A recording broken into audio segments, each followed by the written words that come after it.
I laugh when I think about this. I was at work and I said to my boss, well, I'm having some stomach pain, so I'm gonna go to the doctor, but I'll be back. Didn't really think too much of it. I mean, I know she had felt sick the entire pregnancy, so I kind of just figured it was, you know, just a normal day.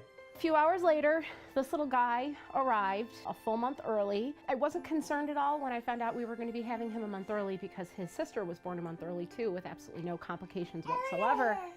So the thought of there being anything wrong didn't really cross my mind. When he was born, he took his first breath, and then shortly after, he stopped breathing. You hear that excitement of hearing your newborn son scream, and then all of a sudden you don't hear anything.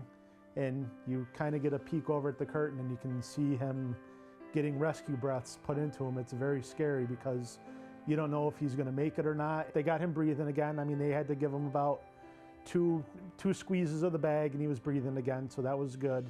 And they brought him over. They said they let us take a quick look at him and said, okay, we got to take him away right now. We never got a chance to hold him. They kind of put him in front of us for a couple minutes and took him right away, and he was actually a few days old before we actually got to hold him for the first time. They said his lungs are extremely underdeveloped. They put him in the NICU. He was in the special care nursery for 8 days. I think the hardest part was after just having a baby and you're sitting in the room, all the babies are being wheeled out to their moms, and I'm sitting there without a baby. If I wanted to go see him, after having a C-section, I had to get into the wheelchair and asked to be brought down, and I still wasn't able to hold him. It's not what you imagine when you know you're having a baby. The staff at the special care nursery was absolutely amazing. I actually feel like I got a couple friends out of it. We really bonded. They were just so friendly and they were very reassuring. The doctors, they really get to know their patients. It was like sitting there with friends. They were just like a ray of sunshine. The nurses and the doctors in that room will always have a special place in my heart. We have a lot of wonderful staff here. Every single one of us, we all have a passion in this area of nursing. Thanks to the Children's Miracle Network, we're able to help keep our families close to home.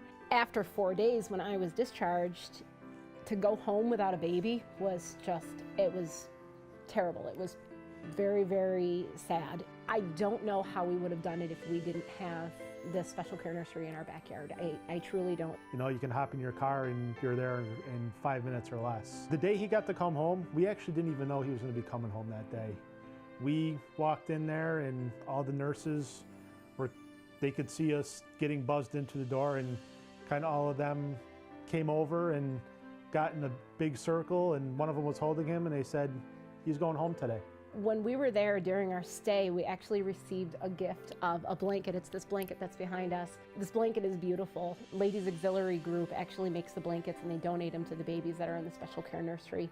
And it's truly something special that, we have this beautiful blanket, but it's something that will always be a reminder of the special care that he did receive at Facts and Savings Healthcare. For many years, I coordinated fundraising efforts for Children's Miracle Network, both through GPO Federal Credit Union and the Utica Rome Credit Union chapter. A couple years ago, all the local credit unions banded together and raised $20,000 to buy a new incubator. Never, ever in a million years did I expect to ever be on the receiving end. You don't expect to have a baby a month early and use that equipment that you actually raise the funds for. It's just incredible that the Children's Miracle Network truly had a hand in saving our son's life.